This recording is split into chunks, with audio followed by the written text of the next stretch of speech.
We are back live and watching the replay. Enjoy some pig goodness. I am just hanging out with our brand new piglets. They're about a month old and about 50 pounds already. And so I am just going to spend some time with them, get them used to me. And yeah, I want to hear you guys chatting in the live because I want these pigs to get used to the sound of my voice. So the more you talk, the more I'll talk.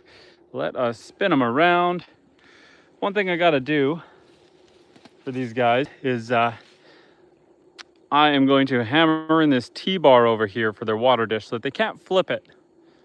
So here are the pigs. They're a little bit spooked right now. One of them is using their house I built for them. So I took these old totes that I had. I cut the bottoms out of them and cut in a doorway. 2 doorways on that one doorway on that one. I've got them buttoned up side by side, filled it full of straw. And so, oh, we've got a piggy in there. Oh. And these guys, I don't know why they're being so spooked. Lil, you be good. So yeah, we are hanging out with the pigs. We're gonna go find, Lily, you stay on that side of the electric fence. We're gonna go find our sledgehammer. And because we need to hammer that T-bar in. And I think I have a sledgehammer kicking around just nice and close to here. And then I think what we'll do is we'll throw some branches. Go pick up my hatchet, because we could throw some branches in there for them to chew on. They love eating the green branches. Sledgehammer and hatchet. That's what we're gonna grab. Both of which I've left just lying around. And the goats are just over here mowing the lawn. Hi, lawnmowers. Hi, everyone. Let's grab the hatchet. Or I guess it's a full-size axe. I don't know where the hatchet is. How's it going, guys? We are just about to go back to the pigs here. I just had to grab my axe and a sledgehammer. Not for anything nefarious. No ego. How you doing, No Ego? Welcome back to the chat. I'm just going to walk us back around to the pigs. We're going to be spending some time with the pigs. I just brought them home, and so they need to get used to us. So, pick up the hammer. Oh. We got the hammer, we got the axe. The axe is just to break up some of these branches to give them something to chew on and play with. And we're going into the forest here because this is where I'm housing them. Okay. Looks like they busted one of my boards, but nobody got out, so I'm gonna have to re-screw that as well. Okay, guys, hello. There's the piggies. Okay. I'm just gonna set you guys up on this block of wood looking at the pigs for a second, just while I hammer in the T-bar for their water dish. Okay, guys, I just want to pound in.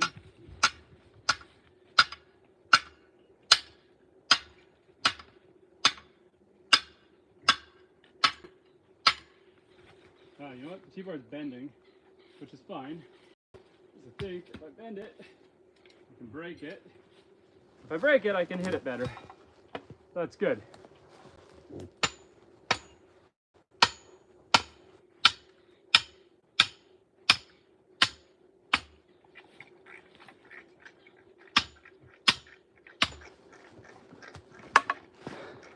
There we go. So, I just put the bucket on a T-bar. That way they can't spill it when they're all crowding around the water. As you can see, I ran the handle right through. And that way they can get right in there, they can climb on it, they can jump on it, and they can't spill it. So, give me a second. And No Ego says, I love goats. Once raised goats in Jamaica. The goats are great fun, I like them. The pigs are good fun too so far. We have had the pigs here all of, I would say 3 hours now. They are getting used to the space. They're happy as can be right now. They were in pens, but now they are, well, it looks like a pen right now. I have them in a walled enclosure just so they can't run away from me for the first couple days. But we are in a bigger electric fence area, and that is where I really plan to house them, is in this whole forested area. Nathan, how you doing, Nathan? Welcome back to the chat. See, I've got about half an acre here fenced off for the piggies, but I don't need them running away. I want them to get used to me. Guys, they like spilling water. Yeah, okay, so they still did it. They like doing that because they like to root around in the mud. So they had their drink and now they're just trying to make a mess, which is fine. I gotta come up with a better system though, because I don't want to have to be filling your guys' water 100 times.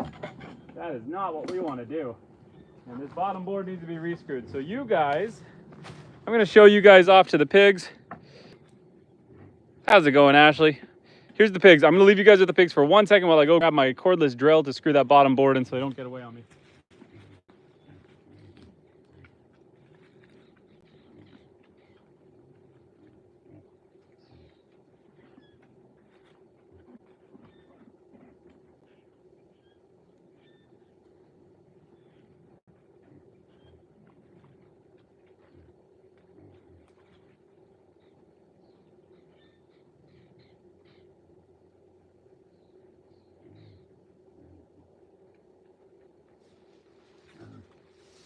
I'm gonna have to look up some solutions to get them to not spill that water. So I thought that was gonna work and it didn't.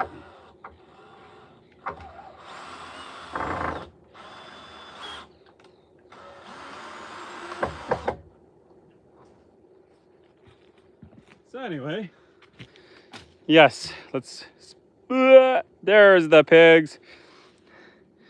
And NW Astro Joe says they're bigger than I'd expect. Yeah, they're a month old and they're about 50 pounds each. They're bigger than I was expecting too. They are big and heavy. And yes, it's hard to make a foolproof solution for the animals. I mean, if they want out, they're gonna get out. But the key is just to kind of spend time with them and make them not want to get out. If they know that I am the source of all their treats and all their food and shelter, then they shouldn't want to go anywhere. I am going to grab another bucket of water here. I'm going to go down to the lake. The nice thing is I live on a lake and the lake is just behind us. So I'm going to go get some more water for these guys. I will be right back after I get them some water. Enjoy in the meantime. I'll set you guys up over here on this little spot so I can ensure you got a good view of the piggies while I go get some water. Maybe if my tripod can stand here.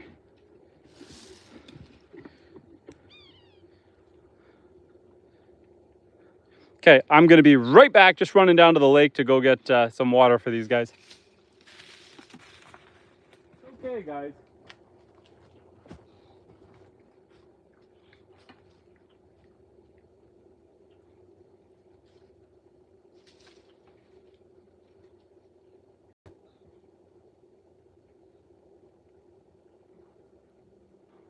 Llama llama ding dong, oopie ooh ha ha. Ding dong, llama llama ding dong.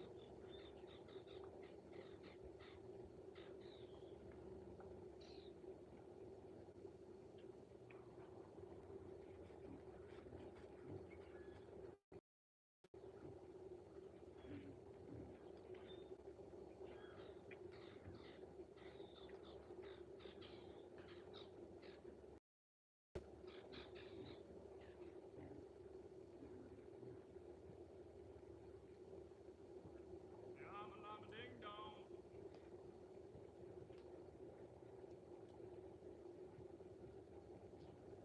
I'm coming back, guys.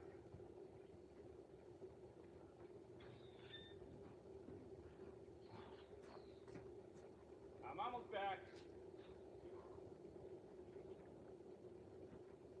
Over the electric fence we go.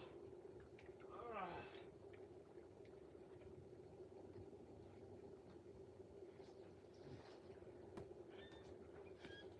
Okay.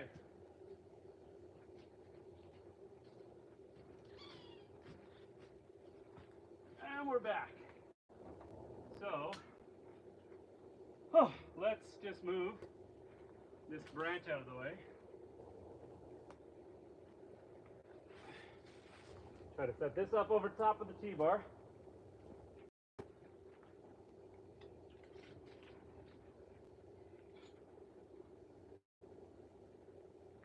They're probably gonna knock it over again. But if they do, because they want to. They're trying to make mud. I'm winded already.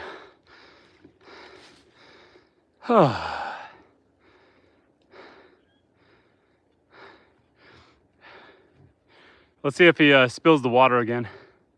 I'd rather not run all the way back down to the lake, but so the pigs are smart. If they want to drink, they'll just put their head in it. But if they want to make mud, they're going to spill it. And I have a sneaking suspicion one of them wants to spill it. I think this one wants to spill it. Hey, hey. None of that, bud.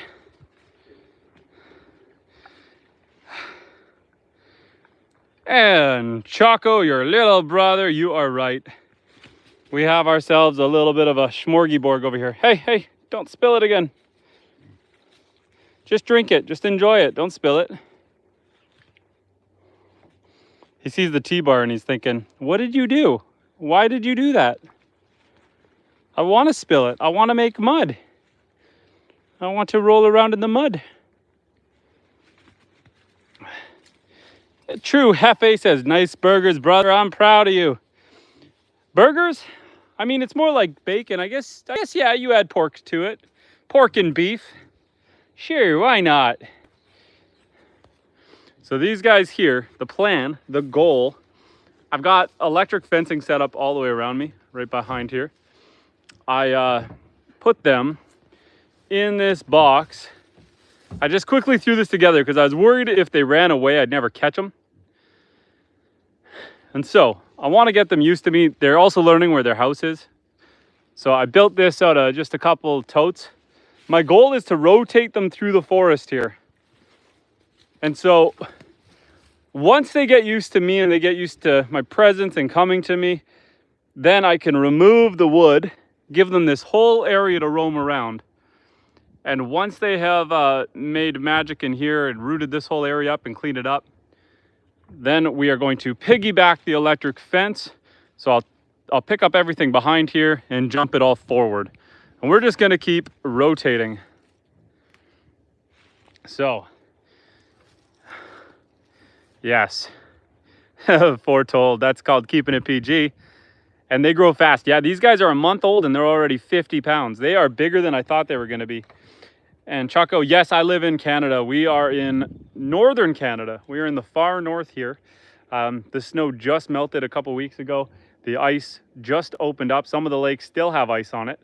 Yeah, it's far north up here, but yeah, these pigs here, they're Yorkshires. And so Yorkshire pigs, I'll spin around so you can see them. Yorkshire pigs, they can't do our winters. Our winters get as cold as -50 with the wind chill some days. And so the pigs can't handle that, these pink ones. These are the ones you typically would think of when you're thinking of, you know, your animal noises, your pig. However, there are different types of pigs. These are Yorkshires, Yorkshire pigs. And the benefit of them is they grow really fast. So if you want to get some bacon really quick, that's these guys. And then what we need to do, so what I'm going to do is I'm going to raise these ones spring, summer, fall. I'm going to butcher them in the fall. And then if I like pigs, I didn't want to commit to another year-round animal. We got cows, we got goats, we got ducks, we got rabbits. I didn't want to commit just yet in case I didn't like the pigs or if they were too much work. So far I already like them, so we'll see.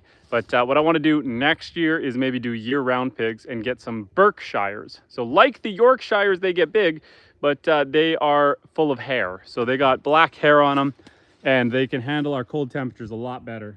Oh boy, I'm trying to spin you guys around. I'm using a gimbal, and so sometimes it doesn't want to talk with me. There we go. Sorry, I'm showing you guys as I'm trying to look at the camera. And True Hefe says, nice, how are the women there? As in northern Canada? Few and far between. And does the weather affect the pigs? Yes. So these guys won't survive our winters. So you have to butcher them in the fall unless you have a heated barn. I do not have a heated barn. I live off grid. So I live in the middle of nowhere, off grid, and because of that, to try to heat a barn, I would basically need to light a fire in the barn, and ain't nobody got time to light a fire in a barn. So we're gonna have to go with animals that are more winter hardy. But these guys, a lot of people get them for the spring and then butcher them in the fall. If you leave them too late, they just lose all their weight because they're too cold and shivering, and you don't want that. That's just cruel for the animals.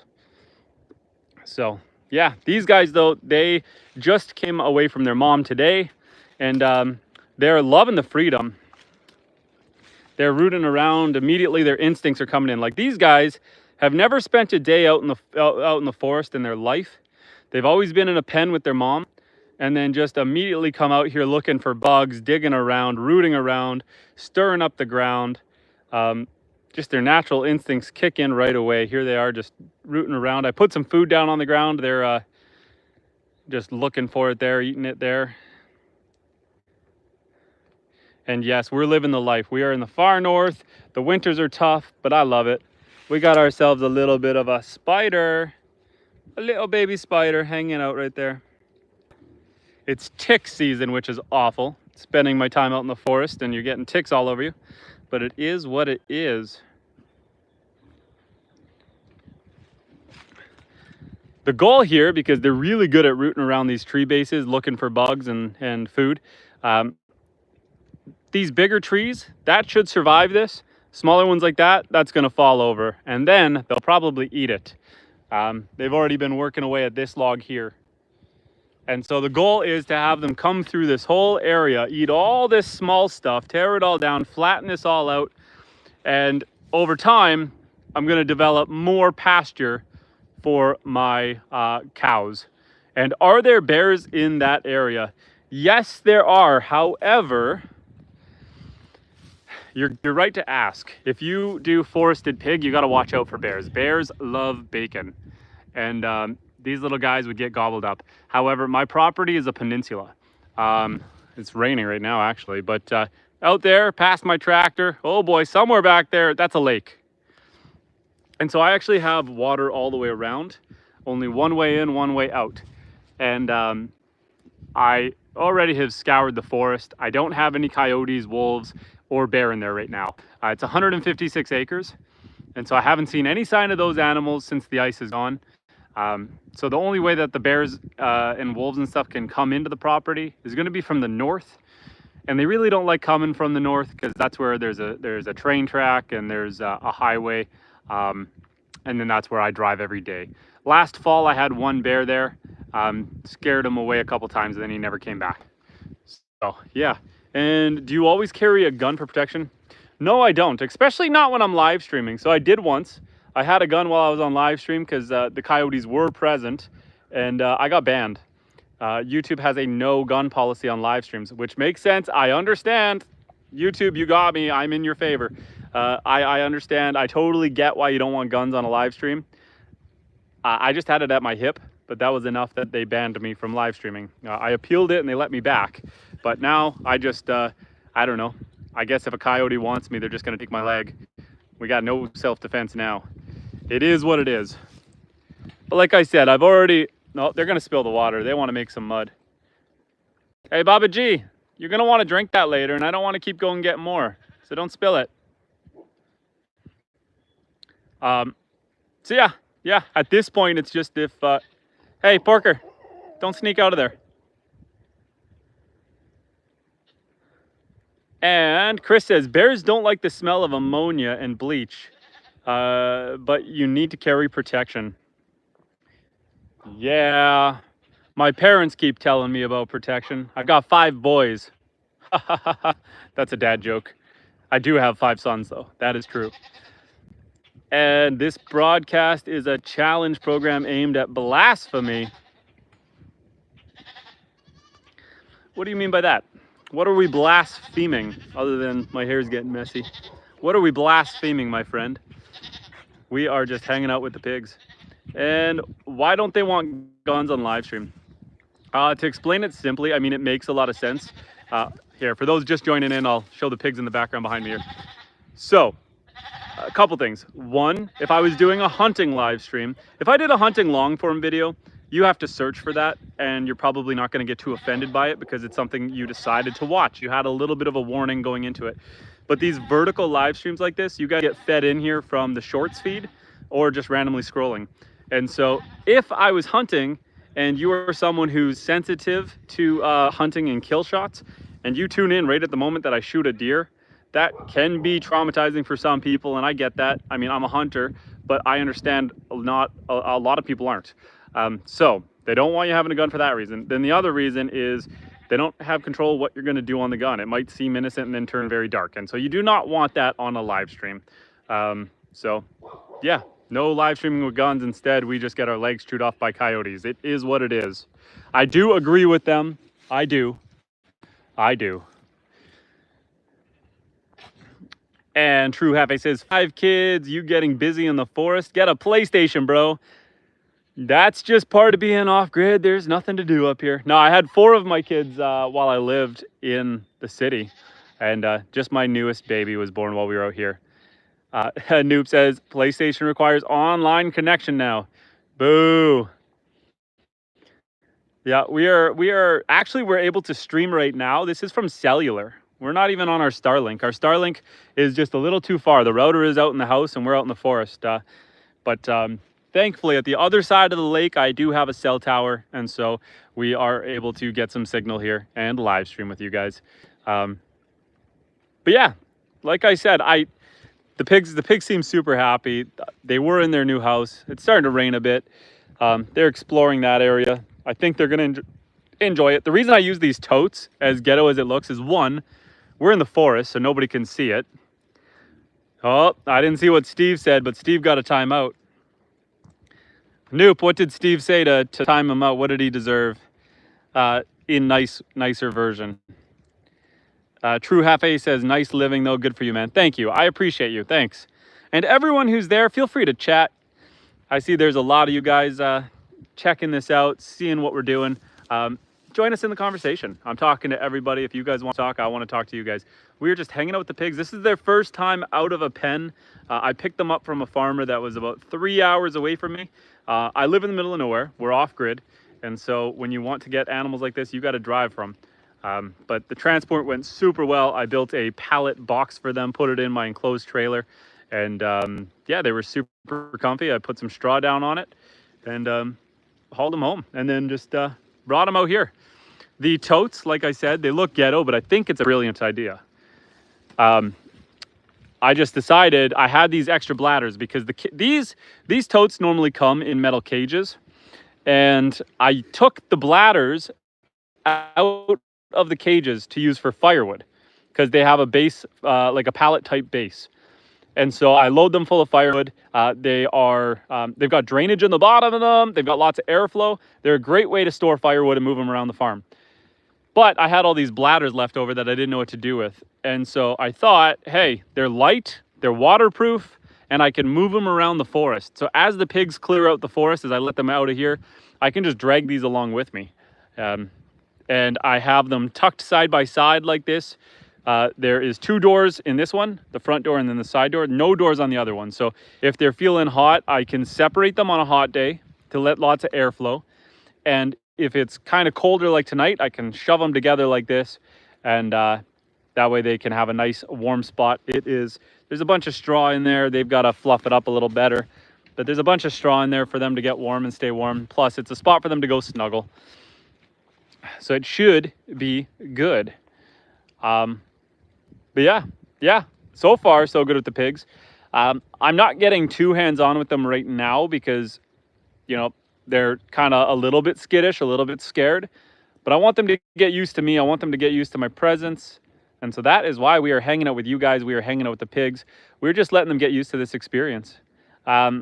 Maybe I'll see if they allow me to come closer to them, but I don't want to scare them too much. I don't want to stress them out. Hey guys. Oh, are you choking? Are you good, bro? Did you get a piece of pine needle in the wrong windpipe? You're going into your house? Good job, my friend. Yeah, you can go in there.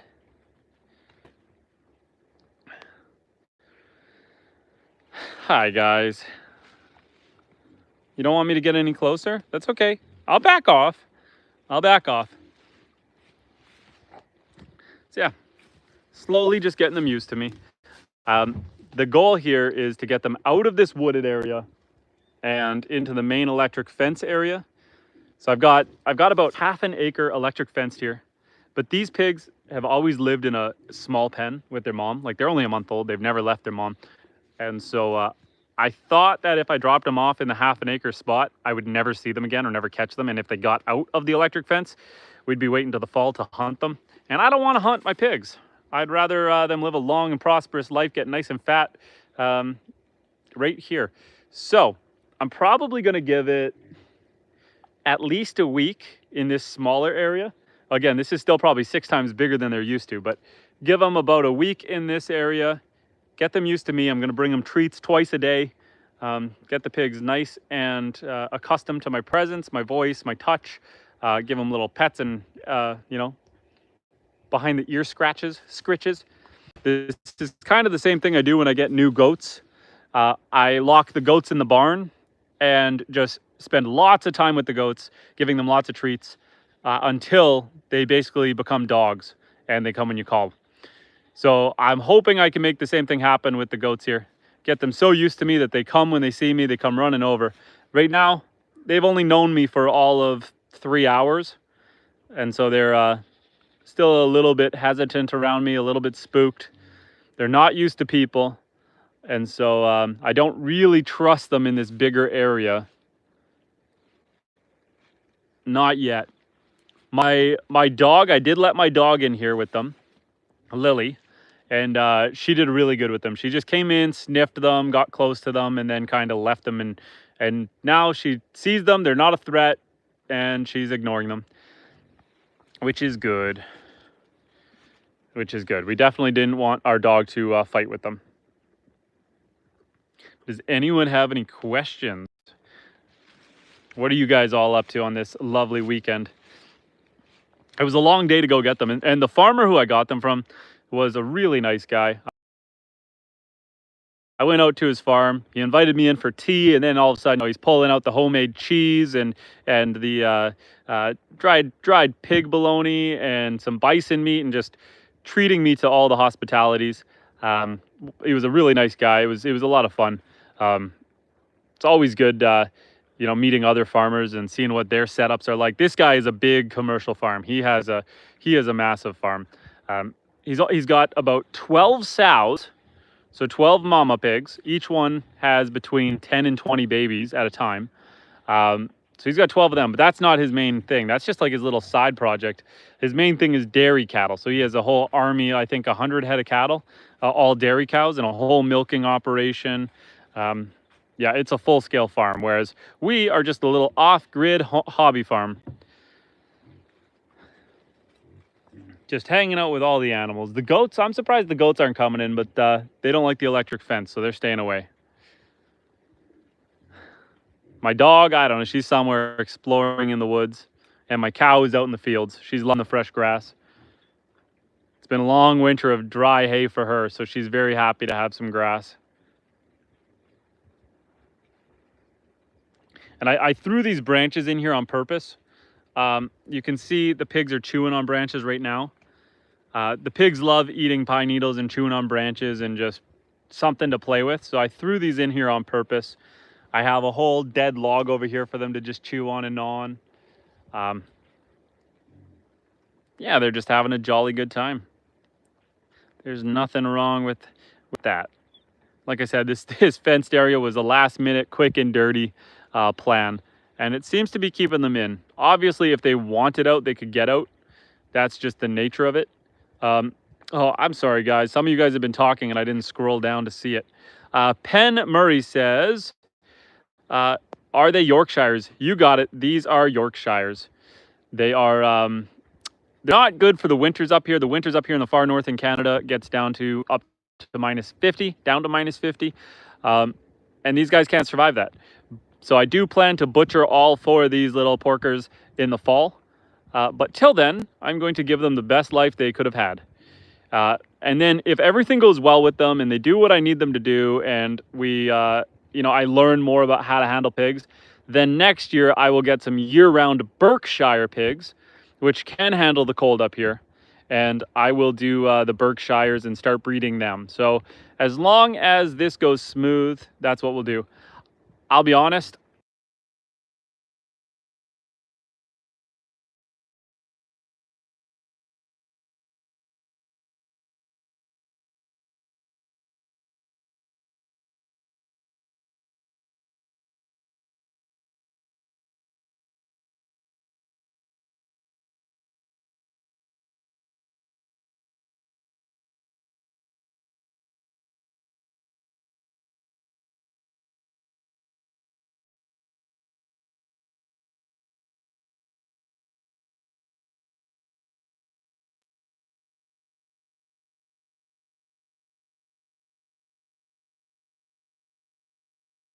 Oh man, Steve, I was muted. I muted. Okay, I'm sorry.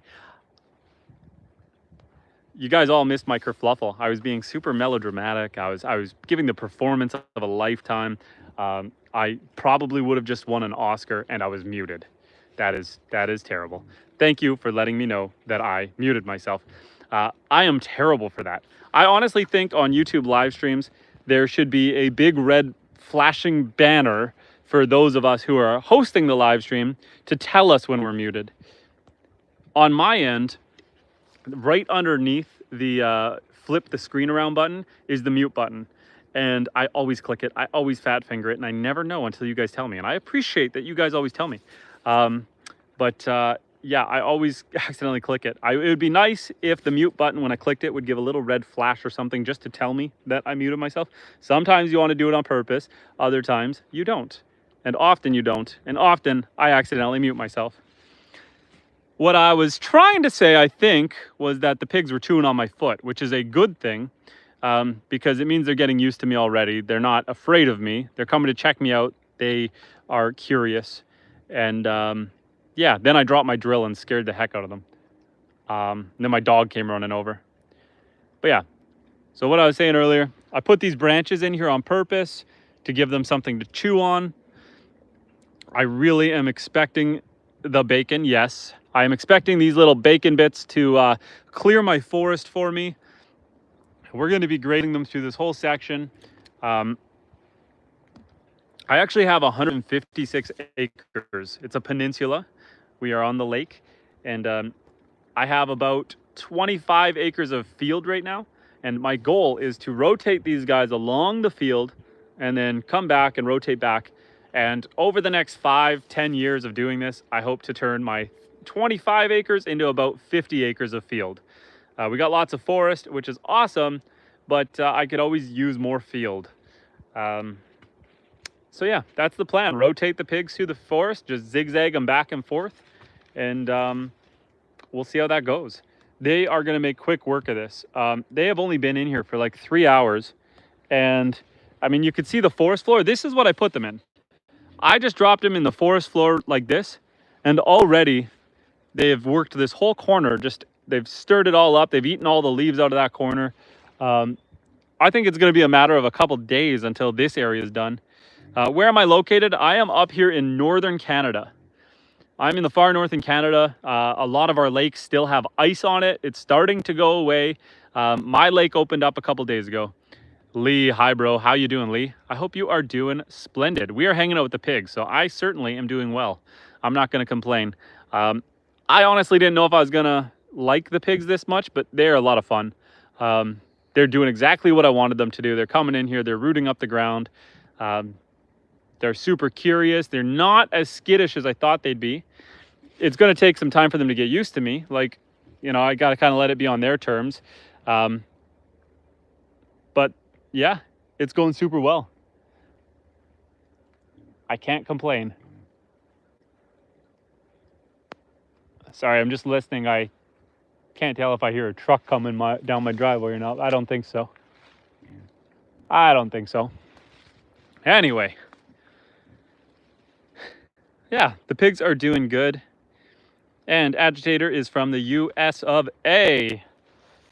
Well, hello to my big brothers in the United States. I'm about as far up as I feel comfortable getting up here in Canada. I'm off grid, live on a lake, and yeah, I'm living my version of the dream.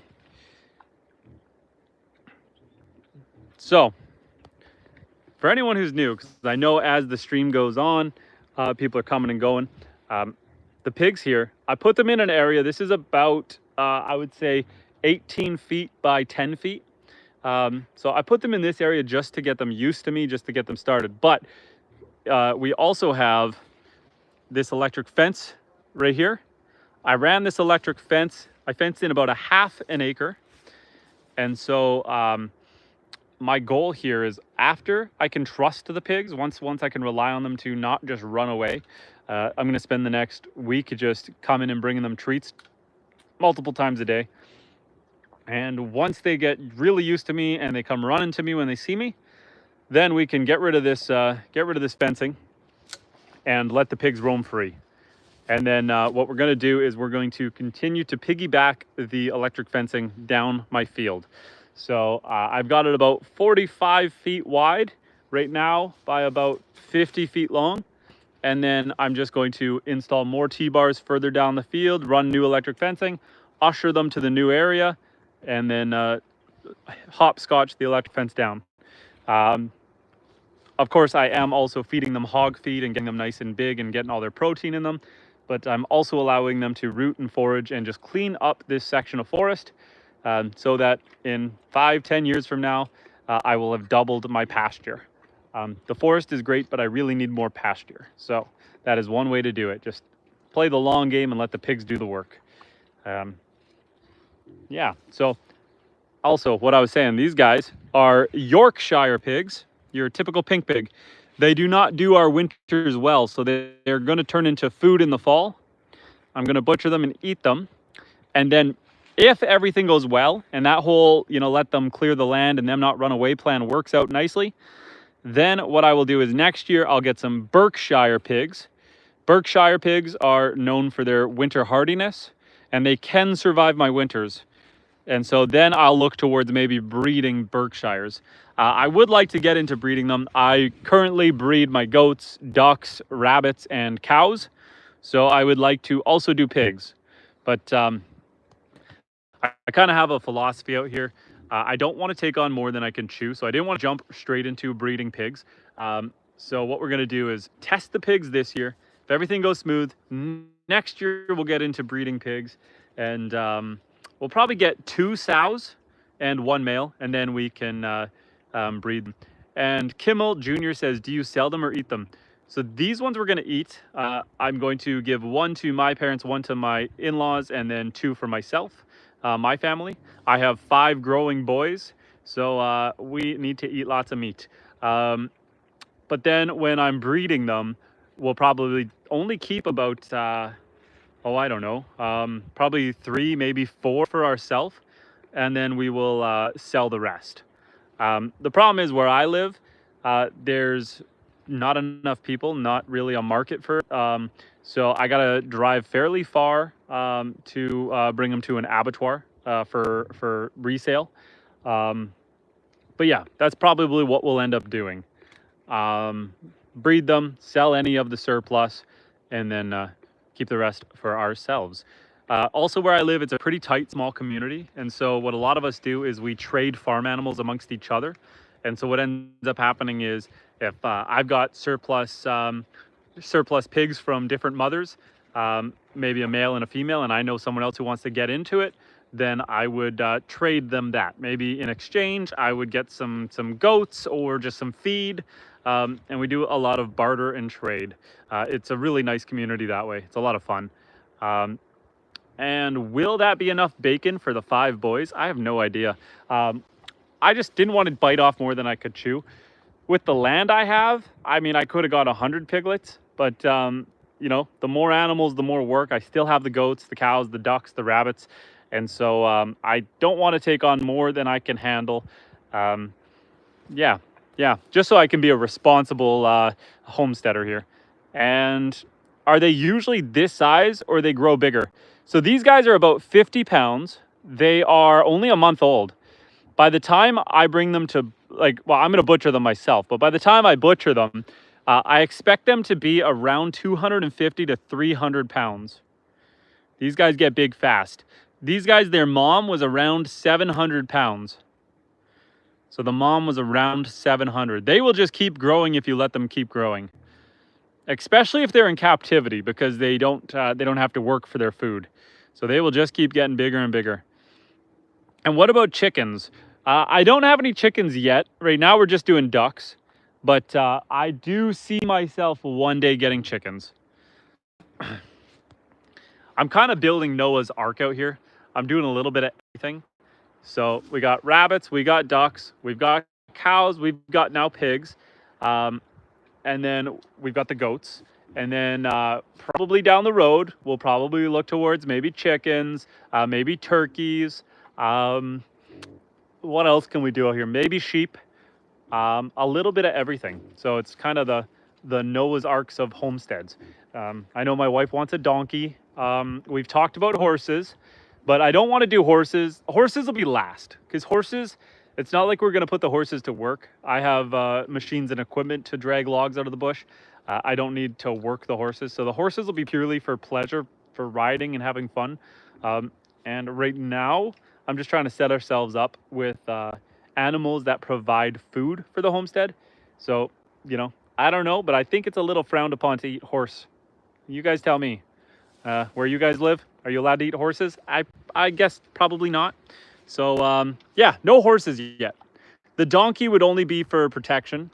Like I said, I live on a peninsula, so there's not too many predators that can get in here during the summer months. I basically make sure that everything is chased off the property, and then once everything's chased off the property, we're safe once the ice melts. The problem is during the winter. During the winter, the coyotes and the wolves will come across the lake, so we got to watch out for that. But right now, we are safe. You guys trying to make some mud over there? You spilling your water? But yeah. So a donkey might be a good one because they're good for protection. But a horse, you know, there's no farriers or anything, so you got to do it all yourself. I did a live stream the other day where I trimmed all my goats' hooves, and I hoisted them with a come-along in the barn. A cherry picker, also known as a come-along. And I hoisted them up in the barn and did all their toes. I don't quite have the same access for a horse. When you live up here, it's not like you got vets that can come and help you very, very easily. So you just kind of learn to do everything yourself. And have you ever tried a wild boar? Kimmel, I have not. Where I live, there are no wild boar. Up here where I live, it's too cold, so the wild boar don't survive up here. There are some wild boar in Canada. It's kind of a new thing, but not up where I live yet. If there were wild boar, it would be released animals by accident, like these guys. But we don't have any wild boars up here. It's just too dang cold. And First Amendment says, eat the horse. I mean, in some places they do. And Johnny West says, you can eat horses in Canada and France. And Deba says, American Village, try some walk stream well. Are you asking me to go for a walk? Right now I'm hanging out with the pigs. I do often do live streams where I take you guys for walks in the forest. Usually I'll bring the goats with me. They love coming for walks in the woods. But right now I want to be close to the pigs. I want to get them used to me.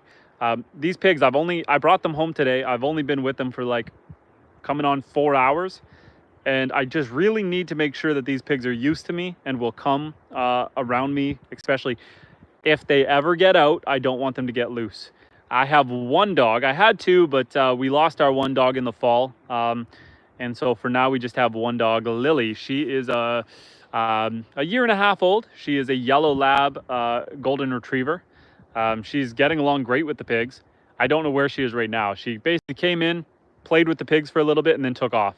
She's somewhere in the forest, but we don't worry about her. She knows the land better than I do. And collars on some goats. Take them for a walk. I do have collars on some of the goats, and I was worried, actually.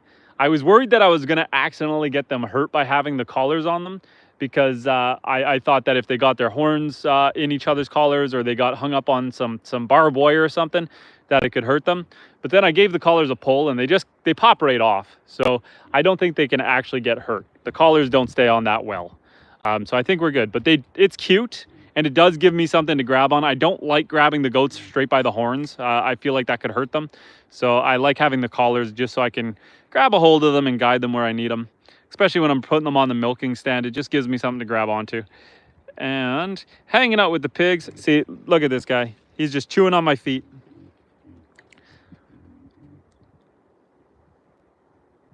And Johnny West says, hanging out with the pigs is what I called last call at a bar. That is funny. That is terrible, but it's funny. And Agitator is a border collie, and she's amazing. And yes, I am laughing at Johnny West as well. That's a good one. I'm just your humble homesteader. I ain't go to no bars. I just hang out on the farm with my pigs and my goats and my cows and my ducks and my rabbits. But yeah, I'm excited by the pigs. This is my first time doing pigs. We've never done pigs before. It's kind of fun to experiment and get more animals on the homestead.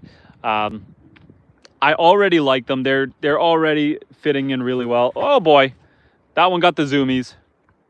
That one decided to just take off. But yeah, it's good. Like I said, as long as everything goes smooth and we have a great year with the pigs here, I do plan to get more next year, Berkshires instead of Yorkshires, and we'll probably end up breeding them. I figure 2 sows and 1 male should be plenty for us. I don't want to get too crazy with it. That being said, I started with 2 goats, and now I'm up to 8. And I started with 2 cows. Now I'm down to 1, but I'm getting 2 more. My bull cow ended up getting aggressive with me, so I ate him. But we're going to get 2 more heifers in the fall. And so then we'll have 3 cows. I also have rabbits. I have a whole whack of rabbits. I have 3 does, which are your breeding rabbits, 1 buck. And then right now I've got about 20 babies. They are almost at age for butcher. And the moms are about to have more babies here. So the rabbits are great on the homestead. I'm allergic to them, which is no fun. So I can't just hang out with them like this. But they're nice to have around the homestead. They're easy. The ducks, unfortunately, the fox likes the ducks. So ducks end up turning into a bit of fox food every once in a while. It is what it is. It's tricky. But the pigs are nice and hardy. We do have to watch for bears. But that's not really until the fall. I've scoured the property, and I don't see any signs of bears left over here after the winter here. So I don't think any hibernated on the property. I don't think that there's any bears hanging around.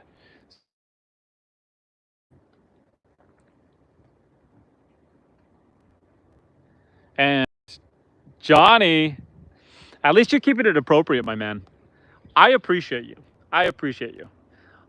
It is the one that I got to be careful with is the goats, because there are way too many inappropriate comments people make around goats, and so I really got to watch what I say.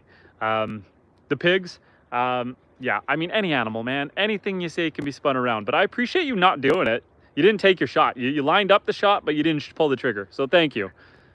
I can appreciate that. And Bouncer, Slab, and Real Nature says hi. Hello. And Agitator says the pigs are non-stop eating. Yeah, they're just eating all the roots here. They're digging up all the leaves. They're just, what they want to do is make a nice soft area that's going to get a little mucky and muddy. I think that one's peeing over there. I'm going to, if I had to guess, it's in a weird posture doing, you know, just rooting in that one corner. But yeah, they're doing a really good job just agitating this whole area. My goal with them is to rotate them through this whole section of forest so that I can reclaim a bunch of it. Like if I just take you guys over here for a second, you're gonna see just like how thick the perimeter of the forest is. There we go. Might be kind of hard to see, but there's all these little saplings in here, all this little stuff, all this thick stuff. And so I am hoping that I can rotate the pigs through here. They can clean all this up. Also, up here, now I'm not letting the pigs up here yet this year, maybe next year, but I believe, I'm going to take you out of here for a second. I believe that up here used to be a log cabin. I think at one point in time, there's one timber sticking out of the ground here, one squared off timber. But the way the land is cleared and it's a giant mound, my guess is that the original cabin on this property was right in front of me and it caved in on itself. I imagine if I take an excavator to here, I'm going to find a caved in cabin. It would make sense. My driveway ends where my tractor's parked, right there. And that's right in front of where this would be. Now, there was nothing, the previous owners used this as a seasonal cottage. They never mentioned there ever being another building out here, but it doesn't seem natural to have this big hill here. I got one squared off timber sticking out of the woods. And there is, or was, I don't know if I took it out of here yet. I don't think I did. Right here. It's hard to see it, but right here, this is barbed wire. And that barbed wire runs from the lake on that side all the way down to the lake on the far end of the property. And so I think that they probably, look at my hair. I look a mess. My guess is that there was a cabin here and they ran barbed wire across the whole field, and they probably raised cattle here at one point in time. But yeah, the pigs are just doing their thing. And Bouncer says, pigs are not to blame for nothing. Wild hogs don't count. Any forageable mushrooms around? You bet. In the area, we have morels, we have chanterelles, we have Amanita muscaria. So Amanita muscaria, let me preface this. I personally don't drink. I don't do drugs. I am clean and sober. Some people might say I am not cool to party with. I don't know. I'm clean and sober and I just hang out. But we have on the property a ton of Amanita muscaria. Amanita muscaria is a hallucinogenic mushroom. It is your Mario mushroom. It is the white mushroom with the red dots, or red mushroom with the white dots all over the top, just like Mushroom in Mario, his head. Amanita muscaria is said to be responsible for the lore of Santa Claus, the red and white. The Scandinavians, I believe it was, would make a tincture out of deer urine, caribou urine, reindeer, and they would drink it and get really drunk. And that's because the Amanita muscaria contains a substance called muscimol. And unlike psilocybin, muscimol creates an alcohol-like effect. I do not touch it, but it is a thing. And then we also have a bunch of ghost pipe growing in this forest.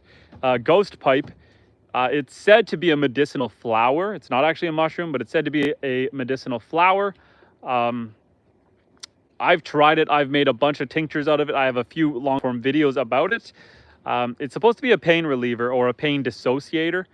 For me, it doesn't seem to do much. I don't know if it's just because my pain is too real. I don't know. But yeah, I still don't want to count it out. Some people love it. It's just not for me. Oh boy. Oh boy. The pigs are starting to root around in their house, stir up the straw that I put in there. I might put a little more in there just so they stay warm. It's going to get a little cold tonight. So I want them all snuggling in there. So that's good. The house is doing exactly what I want it to do. And Agitator says, you need a cowboy hat. Agitator, my friend. Subscribe and check out some of my other streams. I often do stream with my cowboy hat on, but I was looking too good today to put a cowboy hat on. Usually, if I don't shower and my hair is a disaster, I'm going to be wearing the cowboy hat. But I look fresh. I don't need a cowboy hat today. And Bouncer says, I already know they are intoxicating. And Deba says, bro, you have you seen real ghosts into the forest any day? Truly tell. I have never seen ghosts. I don't believe in ghosts. I haven't seen any. Maybe it's just because I haven't manifested them myself. But no ghosts in the forest. Just pigs. Just pigs, wolves.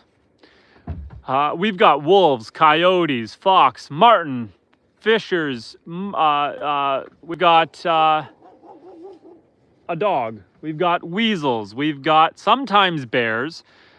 We've got bobcats. We've got lynx. Sometimes we may have cougars, my irrational fear. We might have a Bigfoot. I have looked. I haven't found him. I haven't found him.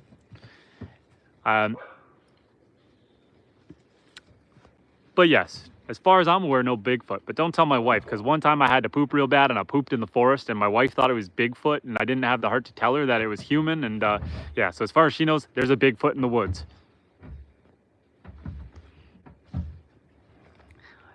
And Rick, how you doing, Rick? Yeah, too many people tell me that I've got things behind me. And I'm always looking in the camera. I've never seen it. I've never seen it. But yeah. The real thing, I mean, sometimes we get coyotes on here, so I'm not really nervous about anything. The most dangerous animal out here is probably just the foxes, and not dangerous to humans, but just dangerous to the animals because they get too curious and they can go. They're persistent, sneaky, and fast. So they go after the ducks and they can go after the rabbits. But as far as the coyotes and the wolves go, they generally scare off really easily.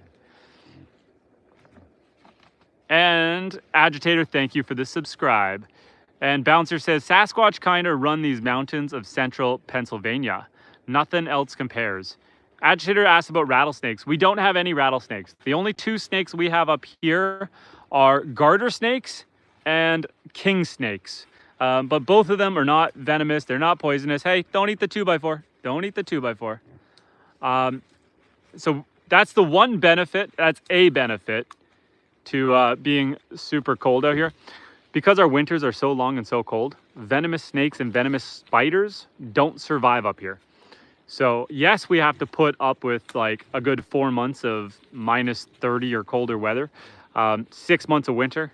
But we don't have to deal with any dangerous alligators. We don't have to deal with any dangerous snakes. We don't have to deal with any dangerous spiders. Just you just got to watch out for the bears, wolves, coyotes, cougars, bobcat, lynx, marten, fisher, and all the mammals that want to eat you.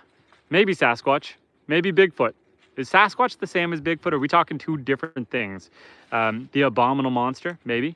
But yeah, our lakes are also pretty dang safe. We don't have any sharks or anything really that's going to harm you. We do have some giant fish in the lakes. We have what's called muskellunge, which can get, 6 feet long, 7 feet long, but they don't hurt people. So that is a good thing. And Noob says 743 subs. Awesome. Thank you guys for subscribing. I appreciate it. We are just climbing. The pigs are a huge success. See, there you go. I'm abusing the pigs for the views. I'm just a streamer who got pigs just for the views. No, I'm kidding. I plan to eat them. And Agitator asks if I carry. I don't while I'm streaming. So I told the story earlier, but I got myself banned for having a gun while on live stream. It was in the winter when the coyotes were on the property. And so I went for a walk in the woods and I wanted to make sure I had the gun on me just in case the coyotes came out. Even if I wasn't going to shoot them just to scare them off. But that got me banned from live streaming for a little bit. I appealed it and YouTube did grant me the appeal, but they were very firm. No guns on live stream. So I am not carrying. So if a wolf or a coyote decided to sneak up on me, I guess I'll just feed him a shoe. It is what it is. And James, hello James. We just got some pigs. So we are just hanging out with the pigs on today's stream. And Bouncer says hi again. Hi, Bouncer. I see you there. And Deba says, bro really made an amazing pig cage. You know what? It was quick and dirty. I just grabbed some pallets, cut them in half, stood them up, and then ran some 2x4s across. The main fencing for the pigs is really the electric fencing that's right here. So we are in a fully electric fenced area. I set this up about half an acre of electric fencing. So if the pigs get out of here, at least we have the electric fencing as a backup. But I figured I wanted to get them into a smaller, tighter area just till they got used to me. And I didn't want to put them in the barn. It's raining. So yeah, we just built this quick and dirty little perimeter fence for them. Just as quick and easy as I could, just to get them used to me, get them used to the area, get them used to treats. And once they are comfortably coming to me and comfortably, hey, not trying to do that. Oh, and not running away when I touch them. Once they know that I am their provider and their friend, then we can let them out of the box. I figure in about 1 week, I should be able to let them out of here and they can roam around this whole forested section with the electric fence. But that's going to require some time and energy and effort. So I need to just spend time with them, give them lots of treats. In fact, let's go. The tricky thing about bringing them grain right now is that my goats are going to try to follow us in here, and I don't want my goats coming in. So I'm going to wait. And just before bed here, I'm going to give them some grain. I want to give them lots of treats, lots of attention, and just be near them. Streaming with you guys is really helping because I get to chat with you guys. They get to hear my voice. And the more they hear my voice and the more they associate with me, the easier it's going to be to call them and get them to stay. I am so nervous of them getting out of the electric fence and being lost in the forest that I want to make sure that I am getting them nice and used to me. So we got to spend lots of time with the pigs here. Yeah. And Rick says, bro, one day make a live stream in the deep forest. I do stream in the forest a fair amount, but the problem is I'm up here in northern Canada. I'm off grid. I live in the middle of nowhere. My hair is going crazy. But the problem is that the cellular service is not that good. And so when I go into the forest, I lose connection. And then I start dropping the stream, and then it's no fun for anyone. So I do take you guys in the forest whenever I do have the inkling to do so. Yeah, your hair is a paid actor. Is it on strike right now? Because it is doing crazy stuff. Now that the rain has come, my hair is getting all frizzy and it's falling down in front of my face. Ugh. I can't make it look that good. It is what it is.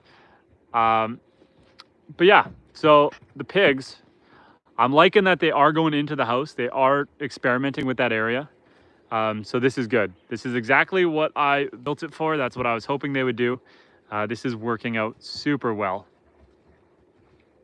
And Bouncer says the electric fence should keep predators away mostly. Yeah, I'm not as worried for the pigs about predators. The pigs, I'm sure they can be pretty vicious if they want to be, and they're going to make a huge amount of noise, which is going to allow me to come running out and make sure they're okay. So yeah, I'm not too worried about the pigs. And Ben Dover says, bacon! Yes, sir. And James says, my back is healing. Good, man. That's good to hear. How are your ribs? Are your ribs still busted up? I hear ribs take a long time to heal too. Yeah, man. That's one of the reasons I ended up having to butcher my cow. I mean, it's the main reason. My bull cow ran me over. So for those of you listening, James over here is a rancher, and he got a good one from his cow, his bull, and maybe 2 months ago, my bull ran me over.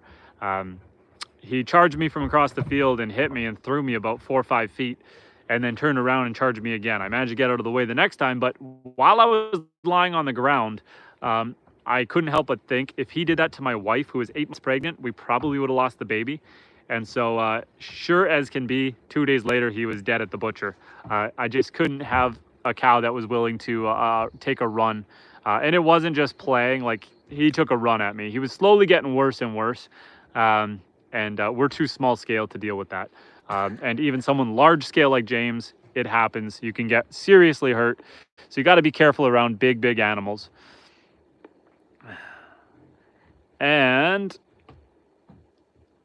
Michael says, use Bunsen sticks outside of the pen or use nails in boards. What do you mean? Are you saying to put nails along the board so that they don't push on the boards? Is that what you're trying to say? This quick and dirty pen is just to keep the pigs in here for a few days while they get used to me. I do have the electric fence set up all the way around, although I do have to lower it in some spots. Seeing the size of the pigs here, I think they can sneak under that. So I got to adjust the fence before I let them out in it. But I just have them in here to get used to me, get used to the treats, get used to their home, get used to the water, the food, everything. And then after, hopefully within a week, once they get used to just coming when I call them or coming when I'm close to them, then I can tear this wooden fence down and just let them have at her. Oh boy, just randomly got the zoomies. But yeah, no, I just, I want to make sure that they are, you know, not going to get too spooked and just take off.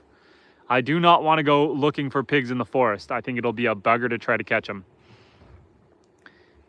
And Deba says, bro, are you a vegetarian or non-vegetarian? What do you like eating most? What food is mostly made in home? I am certainly not a vegetarian. All these pigs are going to turn into food. I do a lot of hunting, a lot of deer hunting, a lot of partridge and rabbit hunting. We homestead all the animals on the property for food. I also eat vegetables, don't get me wrong, but certainly not a vegetarian. And Joy says, I have stage 4 lung cancer. Never give up. I am sorry to hear that, my friend. Hopefully treatment goes well for you and you have a speedy recovery. Yeah, that's no bueno. And Rick says, there's something behind you. There's a farm tractor and a lake. Where's the farm tractor? Somewhere over there? Somewhere back there, right behind that tree. And a lake. Fishing, you bet agitator. We got the lake behind us, so certainly we do a lot of fishing. I don't do as much fishing as I'd like, just because I'm so busy. We're in the development phase of the homestead, so I'm constantly building barns, building outbuildings, putting up fencing, getting new animals. So unfortunately at this time, I'm not spending as much time fishing as I'd like. I'm spending more time just taking care of the animals and building infrastructure. But once everything's built and things settle down a bit, then fishing will be happening a lot. Last year I went on a fly-in fishing trip way far north in Canada, like up Hudson's Bay, and it was a good time. Hello, Zoomy, what are you doing? Rick says, are you alone in the forest? I am. This is a peninsula, so I've got water, I've got the lake behind me, I've got water all the way around.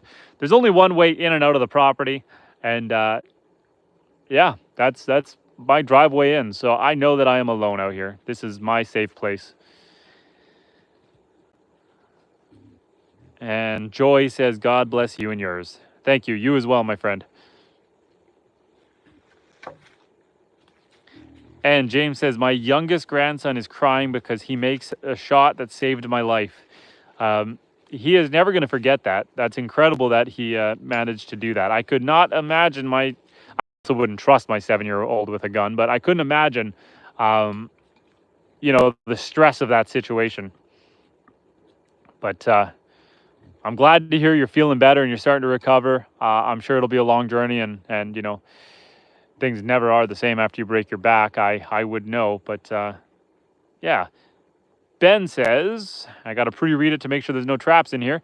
Pigs are one of the smartest animals on the planet, smarter than many dog breeds.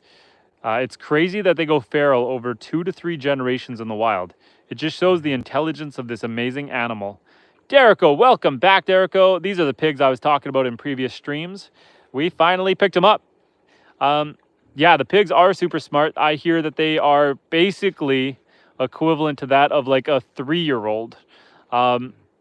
They're doing a fantastic job out here, just rooting around, foraging, playing with the branches. You know, I'm probably going to buck up a few more branches to throw in here to give them lots of things to play with. The whole point of keeping them out here is to have this forested raised pork and just keep them nice and happy. That way they're not getting bored, they're not hurting each other. Super sad. The farmer I picked them up from was telling me how a lot of people will actually get them to snip their tails off. And I asked him why, and it's because when they are kept in tight spaces, they will bite each other's tails off. And once they get a taste for blood, they kind of go a little crazy, and they will attack each other.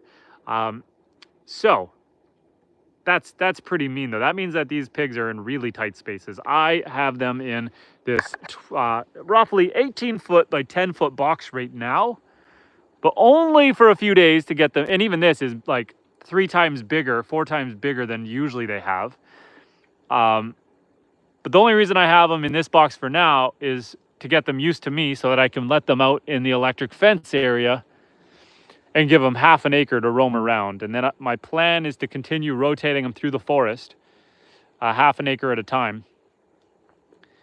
And Derek says they look happy as pigs in mud. Yeah, they started rooting up this whole corner here. And I think that's exactly what they're trying to do, make a little bit of mud. They've spilt their water once already on purpose.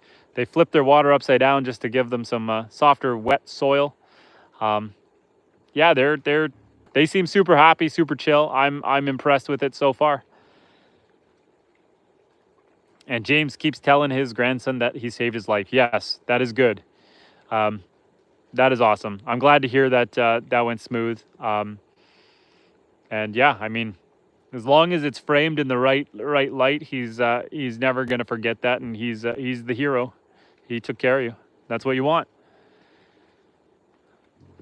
Up here in Canada, the gun laws are pretty wild.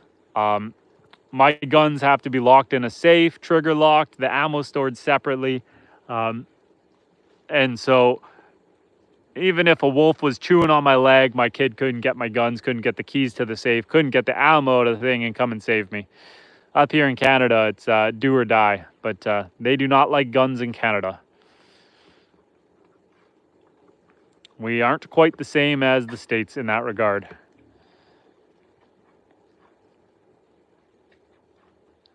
But yeah, so far so good with the piggies. I mean, they haven't tried to break out. They're just hanging out. They're having a good time. And Old Glory says, I'm sorry. What are we sorry for, Old Glory?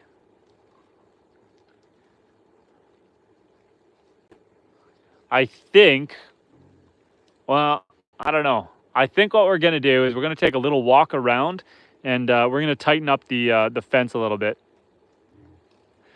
And Old Glory says, I'm sitting in my garage surrounded by a literal arsenal of firearms. And James says, the gun is in the saddle holster. I mean, I have a lot of guns. Maybe not a lot, but I have, I've got 2 shotguns. I've got my long rifle, and I've got my 22, my little pea shooter there. So I've got 4 guns, but yeah, up here in Canada, we got to lock them up tighter than Fort Knox.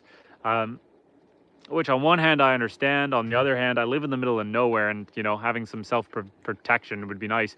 You would not believe the amount of times you'll have like a bear eating in your trash can and you can't do anything about it, because to get to your gun you got to go to the garage, you got to open the safe, you got to grab the gun, you got to take the trigger lock off the gun, you got to go get the ammo from a different spot, stored separately, also under lock and key, get the ammo, load the gun, come back out, and then get rid of the bear.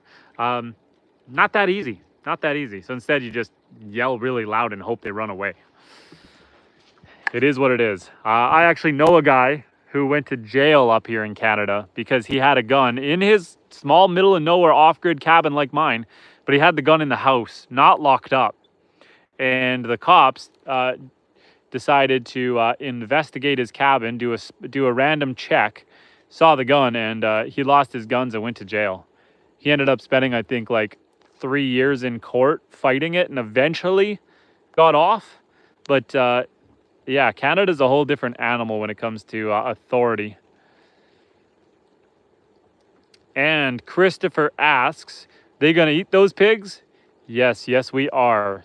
I am raising these pigs for meat. I'm gonna butcher them in the fall. Right now they're about 50 pounds, and I'm hoping to get them up to about 250. And Agitator says, I live in Arizona. We can open and conceal carry. There is definitely no concealed carry up here in Canada. If we have a handgun, which currently there's a handgun freeze over the last few years, so you're not allowed to buy them, trade them, or sell them. But if you own one, the only thing you're allowed to use with a handgun is you have to call the police and let them know that you're going to be transporting it to a gun range. And then you bring it to the gun range, you call them to let them know you're there, you do your shooting, then you call them to let them know you're home, or you're going home, and then you call them when you get home. So like Handguns are a big no-no up here in Canada. It's a hassle. And Deba says, today goats are not seen where they are. Hats off to you for yours. Your care of the animal pigtail is so funny. Thank you. Yeah, the goats, I'm surprised the goats aren't in here as well, but I think the goats, A, are probably a little bit nervous around the pigs. They're new. And then B, the goats do not like the electric fence, so they didn't want to come see me. Ben Boone says hi. Hello, Benson Boone. I listen to your music all the time. How you doing, Ben? Oh, hi, Lily. The pigs are starting to figure out what they want to do for bedtime here. They keep going in and out, so that's good. They're getting ready to go to sleep. They know exactly where their home is. Old Glory says that he got into a fight with a guy. Cops got called, and they took my pistol and rifle out of my truck. I laughed at them. They gave it back and let me leave. I did start the fight. I just never hit the guy. Yeah, whenever I go to the States, I make an effort not to get into any trouble because you just got to assume everyone has a gun. And you never know, you know, maybe the guy's wife cheated on him with the mailman that day and he might have nothing to lose. So yeah, I generally make an effort of not starting fights, particularly if I'm in the United States. Oh boy, pigs. And Noop says, easier to get a passport than a firearms license in Canada. That is true. They do not like you having guns up here. And Carl says, pig just like you. I hope that means that the pigs like me and that I'm not a pig. And Sup says, hi. You're very pretty pigs. They are pretty. They are pretty. They're 1 month old. They're about 50 pounds. And yeah, we're just spending some time. I just brought them home today. And so I want to make sure they are nice and used to me. Sup says hi. Sup, sup. And Ben Dover says, when they manage to dig up all the roots and goodies in the ground, you should move the pen over to a new area. Yeah, so the plan is that they're going to have this entire area. I've got about half an acre squared off for them with electric fencing. I plan to rotate them through the whole forest. I only have them in the pen to get them used to me because I don't want them running when I reach for them, when I pet them. I want them to get used to my touch. They're actually coming along really well. But they're still a little bit skittish. And so I don't want them just taking off whenever I come near them. So that's the only reason they're in this smaller area, just for a few days until they get used to me. I really want to get it to the point where they're going to come when I call them, before I let them out into the electric fence area. Because if they do manage to get out of the electric fence, let's say a tree falls on it. This guy's trying to make some mud. He's trying to spill his water. But yeah, if they do get out, I need to make sure that I can get them back. So, a week in this smaller area. That's why it's such a rough and dirty fence. It's just quickly screwed together. I mean, I tried to make it a little bit bigger in the forest here. It's about 18 feet by 10 feet. I've got these two totes here for their house so that they can go right inside there, stay nice and warm and cuddle up. But yeah, this smaller area is definitely not permanent. It's very short term. The plan is to rotate them through the entire forest here. I've got 156 acres. So if I can get them throughout 5 acres this season, I'll be happy. So 4 pigs, 5 acres. We'll see. We'll see if they can clear the whole area. But that's the plan. That's the plan. Rotate them through, give them a nice, happy life. Right now they're making mud. They're just spilling their water. I want to set it back up. I mean, I know that's what they want to do, but I want to make sure they have access to drinking water all night, and I don't want them to spill it too much because I don't want to keep having to go get more. Yes, they're going to have a great life. Maybe shorter than they would like, but they don't know any better. It is what it is. They are meant for food. And what else are we saying? Old Glory says, I've had a few guys act like they were armed. If they only knew how close they came to meeting Peter that day. Yeah, I mean, that's why I don't mess with people in the States. You just got to assume everyone is armed, and you never know. You never know. Um, and Old Glory says, you don't want to be petting your dinner anyways. Yeah, I mean, you know what's wild is watching all these farmers. So every time I've dealt with pig farmers, they're they're pretty they're not very gentle. So they often just grab them by the legs, pick them up, maybe grab them by the tail, and they swing them around and hand them to you by the legs. Even though these guys are food, I plan to take very, very good care of them. I plan to just pet them, pick them up, hand feed them, spend a lot of time with them. I mean, our homestead's small. We've got 8 goats. Right now, I'm down to 1 cow, but I'm going to get back up to about 3. No, I'm getting another 20 ducks here soon. I'm going to hatch another 40 ducks. I got an army of ducks. I've got right now about 30 rabbits. But I try to be really hands-on with the animals, give them a good life, spend a lot of time with them, give them a lot of space and luxury. I definitely don't. They really want to make some mud here. I might just pour that on the ground for them and then go refill it before their bedtime. Pigs do like access to mud. I might have to do a bigger water dish than that for them, especially if they're gonna be splashing in it and stuff. I might go buy a trough, a bigger water trough.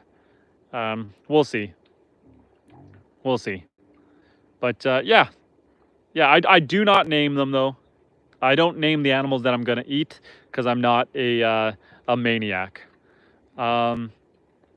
Let's see, what else are we saying here? Sorry, guys. Ben says they're going to have such a great life. I hope so. And 156 acres, not too shabby. I have 186 on the Ten River. Nice, my friend. It is so nice to have access to land. Being up here in the middle of nowhere in the far north, it's one of those many blessings you can have, as we do have access to large land like this. And it's affordable. And James says, I have been on my couch in bed. That must be super frustrating, especially as a farmer. You're used to being busy. So I'm sorry that you've been bedridden, but thank you for joining us and spending some time with us. I appreciate that. And Old Glory says, I just say 200. Yeah, it's easier to say 200 than 186. And Sup says, I have 4 rabbits. Show them. You want me to show them, or you're saying that you have 4 rabbits to show? Do you show them? Yeah, I have 3 does and 1 buck. I'm probably going to keep 1 more doe out of this litter. So I have 4 does and 1 buck, and I have a whole whack of babies right now. And Deba says, bro, when you return your home, I think it would be right now, evening sunset already. Yeah, it's starting to get dark out here. It's starting to get dark. And Underdigger says, bet they are out of that pen quick. Been raising them for 50 years now. If their nose can get under, they can get through 90% of the time. Yeah, I hear that. This is temporary. I do have the electric fence set up. I do have to lower the electric fence. I got to walk around here before bed and just tighten it up a bit, make it a little lower. But yeah, I'm just trying to spend lots of time with the pigs, hoping that if they do get out, they get used to me and they don't go running. I mean, I'm really hoping when I wake up in the morning that none of them get out of here, because I don't want to go looking for them. Yeah, this pen is set up super rough and dirty just so I can spend time with them without them being, you know, in the whole bigger area. But we will see. And Patriot says, hello, comrades. In Trump we trust. Supreme Leader Trump is our hero. And Sup says, yes, he is.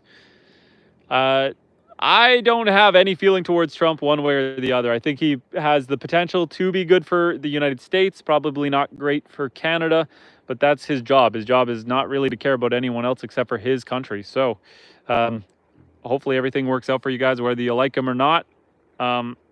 Yeah, I try not to get too political here. I'm just the guy hanging out with some pigs. And Ben says, when the weather gets hotter, you need mud pit for them. Pigs, like dogs, do not sweat. That's why dogs pant. Yeah, so that's also like this shelter here. I cut 2 doorways out, so it's colder tonight. It's going to get down to around around 42, 45 Fahrenheit. And so I have them set up like this so that they can all tuck into this one. Walk in through this one, come in through that one, tuck in there, and stay nice and warm. But as it gets hotter, I'm going to make sure they got lots of access to water. I'm going to have to replace this bucket with probably a trough. I have a 450 liter tote, 100-gallon tote. So I got a 100-gallon water tote, and the plan is to be able to drive that up to here and then just refill their water as needed. But we're going to have to upgrade to something bigger, especially since they're going to be splashing and spilling and making mud. But for now, it's actually pretty cold out. So I think they will be okay without a giant mud pit. But yeah, this is going super well. They seem to be doing well, adapting nicely. I threw these branches in here just to give them something to chew on, something to play with. I'll probably cut a few more and give them a few more to play with tomorrow. And I'm just a guy hanging out with some pigs. Reminds me of college. Oh boy. Back to the bar, eh? The good old bar days. And Patriot says, we'll take Canada one way or another. I mean, if America truly set their mind to it, I'm sure it would happen one way or another. And it is what it is. I live in the middle of nowhere. I'm not too concerned. I live off-grid in the middle of nowhere doing my own thing. We got some sustainable meat here.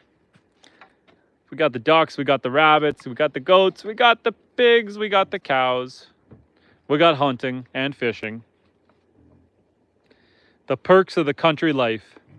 Yes, sir. Yeah, I grew up in cities, but I would never trade this lifestyle again. This is just too nice. It's too fun. It's too perfect. The pigs love it, and so do I. And Old Glory says, I did not grow up in cities. You been there? Yeah, cities are no fun. Didn't like it. I hear ya. I hear ya. Pamela says hi. Hello, Pamela. How you doing? We are just kind of hanging out with some pigs right now. It's getting dark. Sun is setting.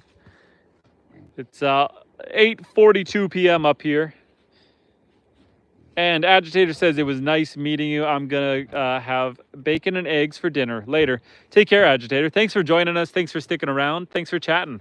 And we will talk again. Enjoy your bacon and eggs. I feel like that's a little bit savage to tell the pigs that you're going to be eating bacon. But you know what? I'm going to have bacon tomorrow too. So it is what it is. Have a good night. And James says, amen, Old Glory. Yeah. Cities are no fun anymore. Yes, Noop, you are recalling the story correctly. Didn't you have an ex who wanted you to be a farmer? Yeah, this is kind of a... oh boy, I'm spinning the camera around. I'm spinning the camera around. I'm hiding. I'm back. It's kind of a funny story. The irony of life, the simulation that we live in. So my high school sweetheart, the girlfriend of 4 years, she really wanted to be a farmer. And she came upon this one day out of the blue. Growing up, as far as I knew, she wanted to be a marine biologist. And then one day she tells me, I want to be a farmer. We're going to buy a farm. And after high school, we're going to go become farmers. And to preface this, her father was very wealthy. And so this was not just some random pipe dream. Like if she wanted this to happen, it was going to happen. And we got into a huge fight because at the time I was getting ready to go to university for civil engineering. I wanted to be an engineer. I did not want to be a farmer. I was not a big dude. I did not have the physical status to be a farmer. She was a tiny little girl, 100 pounds soaking wet. I knew she didn't have the fortitude to be a farmer. And so I did not want to be a farmer. This turned into a bit of a fight, but I dropped it. It was no big deal, whatever. She's not actually going to go become a farmer.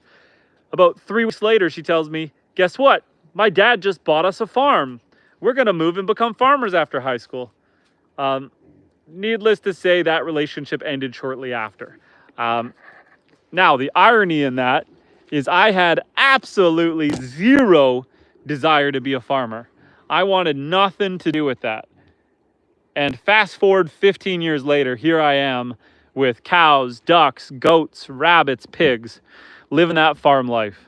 And yeah, I don't know if she was just wise or I was the opposite of wise, foolish, but this is a great lifestyle. I love it.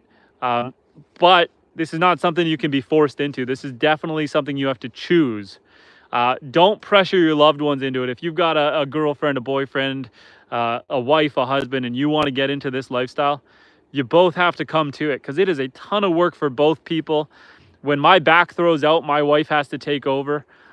Both people have to be prepared for this. It's a lot of work. It's a lot of fun, but you got to love it and you got to want to do it. So, you know, I don't regret that whole chapter of my life. I wasn't ready to be a farmer. I didn't want to be a farmer. It wouldn't have worked. Now things are different. And Old Glory says, I bet your wife loves this story. I make sure that I do not tell that story in front of her. My wife does not need to know that story. And ADHD Kid says, I'm back. Welcome back, my friend. Full Throttle. How you doing, Full Throttle? Welcome back to the stream. It's been a little bit since we've chatted. I hope you are doing well. Best of luck on the new pigs on your homestead. Thank you, friend. I appreciate that. And Ben says, did you get female only or did you get males also? 3 of these pigs are males. 1 is a female, but the males are all castrated. So there's 3 boys, 1 girl, but the males are all castrated. So we can't breed these pigs. These pigs are not for breeding, accidental or on purpose. They are just for dinner. And my friend from Japan or China says dinner, dinner, dinner. That is right. Yes. Yeah, they are going to just go to town on this log. I bet you in a day or 2, this log is going to be gone. They are going to straight up eat the whole thing, which is exactly what I want them to do. So I'm pretty excited by this. The pigs, they want to get to the bugs inside the wood. And so they're going to just tear this thing apart, break it down to sawdust, just to get to the bugs. So yeah, that is just a big hunk of wood. This guy is getting used to me already. He's trying to eat my shoes. I'm going to try to pet him to get him used to me while he's eating me.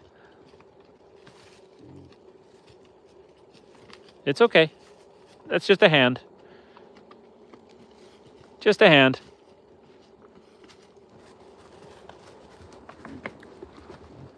This is going super well. I did not expect them to be this friendly off the bat. They've never really been handled by the previous farmer. They were just with their mom. And so they're doing super well. And they need a mud bath. They're very clean. Yeah, they're starting to get a little bit of dirt on them, but as they continue to spill their water and make mud, like they're already chewing up this whole area. They've been trying to dump water, although I put a T-bar through it to make it harder for them. I might move that to the middle of the pen, and that way, if they do spill the water, they can use it for a mud bath. Right now it's in the corner, so when they spill it, most of the water goes outside of here. But yeah, I'll probably move that so that if they spill it on purpose, they can get exactly what they want, some mud. But they are just going to town, eating this log. I think they realize that there's bugs in it, and they are just trying to gnaw them down. And do they get actual food or grain? Yes. Eric, I already gave them their dinner for the day. I might go give them a little bit more. But yeah, they need a very high protein diet, especially while they're little. So we got to make sure that they're eating well. But the forage, all these leaves, all the bugs, all the roots, everything is all extra. But yeah, well, little guy tripped. Yeah, they're getting grain, trying to give them lots of treats, lots of food. Just want to make sure they're super friendly with me. Just spending a lot of time with them. We have been streaming for an hour and a half with them. So they're getting used to my voice, that's for sure. And Derico says they are really cute. They are. Is that my dog on the other side, or did the pig get out? I hear something on the other side, or maybe not on the other side. Maybe just 1, 2, 3, 4. Okay, I thought I heard leaves rustling over here, but I don't see anything, so I think we're good. I thought maybe one snuck through, but we started with 4 and we still have 4, so that's good.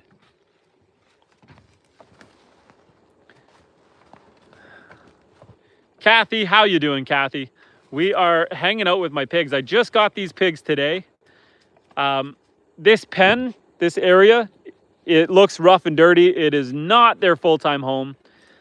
I put up electric fencing all the way around the outside. I got about a ½ acre fenced off for them. So if they get out of here, hopefully they stay within that area. This is just a spot where I can make sure they're not going to just run away from me. So that they can get used to me. I want to get them to the point here where they come when I call them, or that I can walk up to them and give them belly rubs so that they don't take off on me. Get them used to their house, get them used to water, all that fun stuff. So this penned area is not their permanent home. Don't worry, guys. This is very, very, very temporary.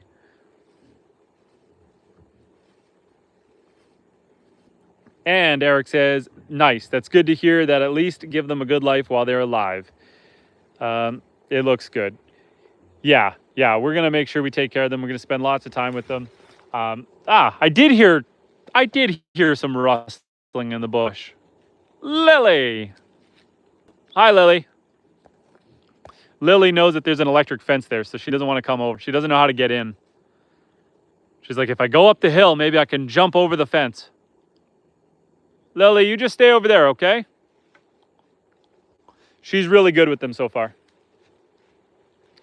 So far, Lily's really good about it. The pigs are all on guard. They're like, oh man, there's a wolf, there's a big wolf. Oh man, I think there's a wolf. Nah, that's just Lily. Lily, stay over there. The pigs really don't need you. So the farm these pigs came from, the farmer's dog was kind of aggressive towards pigs. And so the pigs are a little bit skittish around the dog. Lily is a little sweetheart. She's being super nice to them. She came in here earlier and was super gentle. But I don't want to stress the pigs out either.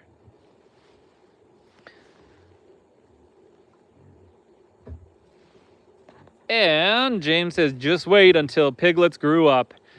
Yes, like I said, I plan to butcher them at about 250 pounds. So right now they're about 50 pounds, so 200 to go. And Deba says, bro, do you have any extra marital affairs? Some other woman? It's so personal, just ask. I don't know what you mean. Just my wife. Just my wife. It's me, my wife, and my 5 kids in the middle of nowhere. Living off-grid. Lily is my dog. Lily is my dog. Deba got timed out. Bye, Deba. I think there's a definite language barrier between Deba and us. I am not sure everything is translating properly.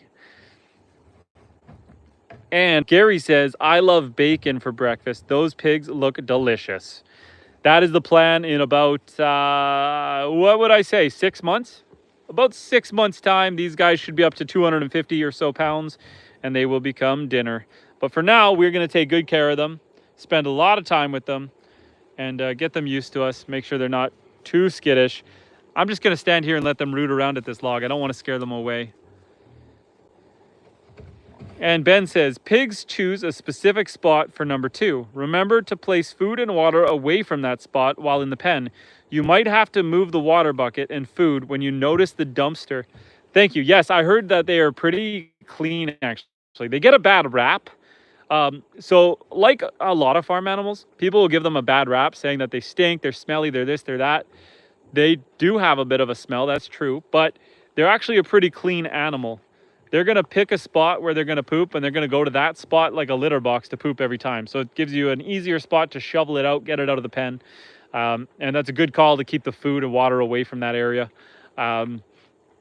Yeah, pigs are actually pretty clean animals. The problem is a lot of people keep them in really small pens, really small enclosures. It's like if I left them living in this area forever and I didn't clean it, of course it's going to get disgusting.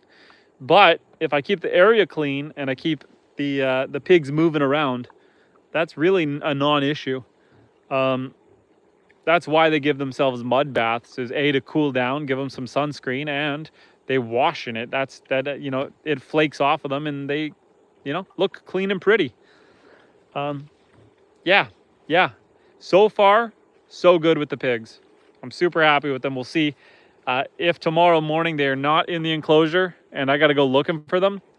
My opinion of them might change, but as of right now, they are an impressive animal. I'm happy with them. They're doing exactly what I want them to do. They're rooting around. They're hanging out. They're not as scared of me as I thought they were going to be. So things are going well.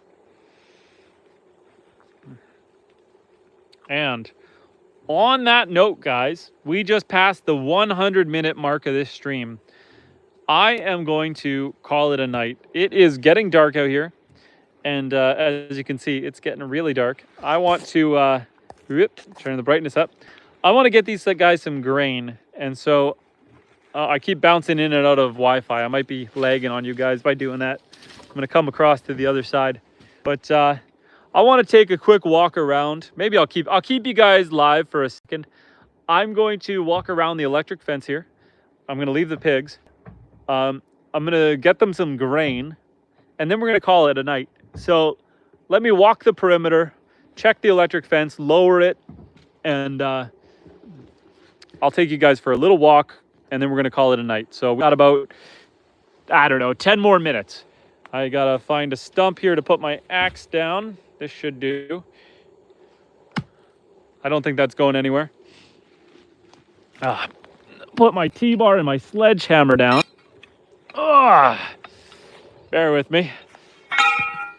Maybe not on the electric fence. It's not going to work so well. And then I'm just going to go around, and I got to lower some of these, tighten this grid up. It's a little too high. So I'm just going to kind of step on that, lower that down, lower that one way down, bring that down, and bring the top one way down. We're just going to walk around and set this fence. So feel free to ask any questions while we do this. I'm going to leave the pigs here. We're going to come back, give them some grain before bed, and then we are going to call it a night. So let's just make sure the fence is good here. Just trying to lower this down, make this electric fence a little tighter so they don't crawl under it. We are kind of touching the log here. Let's try to get this out of the way. Got to make sure we're not touching the ground anywhere, because it doesn't work so well when it's touching the ground. So yeah, I'm going to be rotating the pigs through this whole area. You're going to have this whole area to root around in. Got to pick my way through the trees.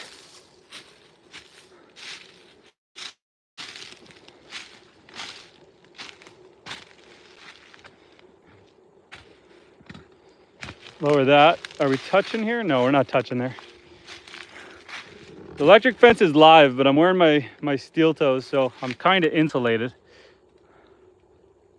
I can feel it, but it's not bad while I have my boots on.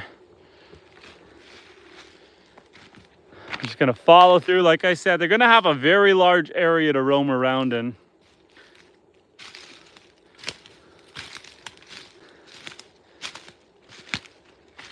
Get this branch out from under here.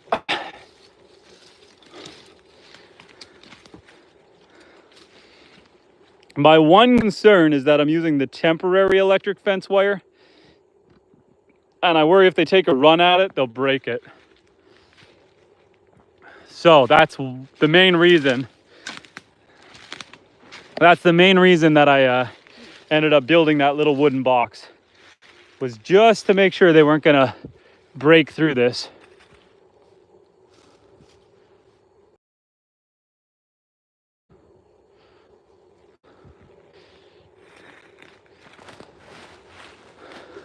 Just tighten all this electric fencing up a bit. Make the area a little tighter, a little smaller.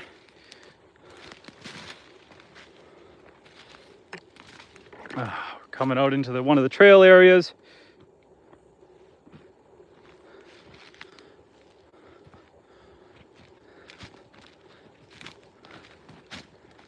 This over here is not too bad. I gotta make sure it stays up off the ground a little bit.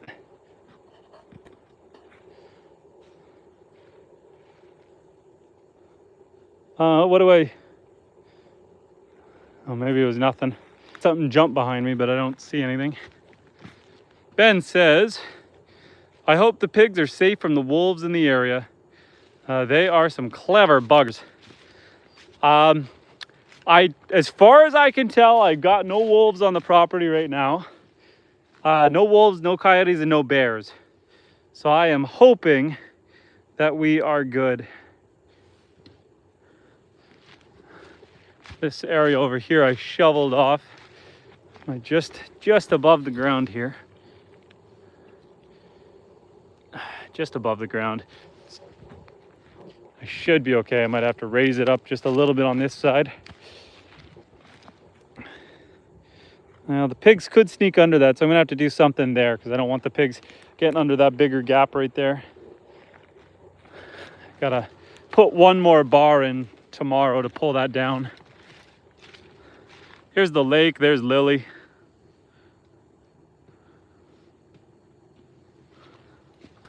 Hi Lily, what do you think of your new pigs? Do you like them? Are they your friends? You're not allowed to eat them. Hi Lily.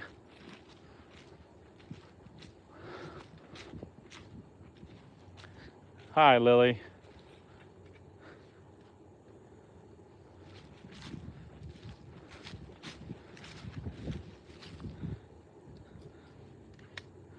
Oh boy, that one's loose. There we go.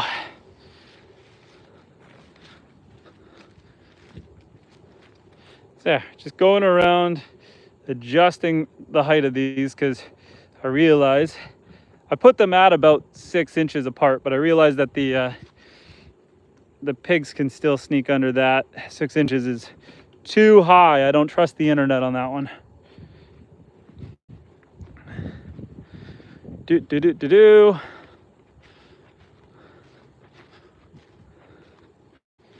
Make this nice and tight. Okay. Last one here. Maybe one more up ahead.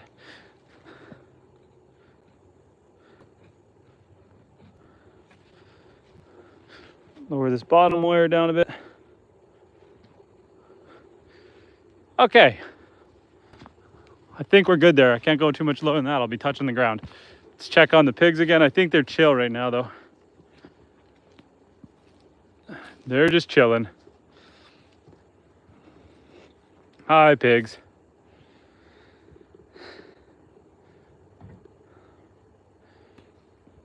You know what?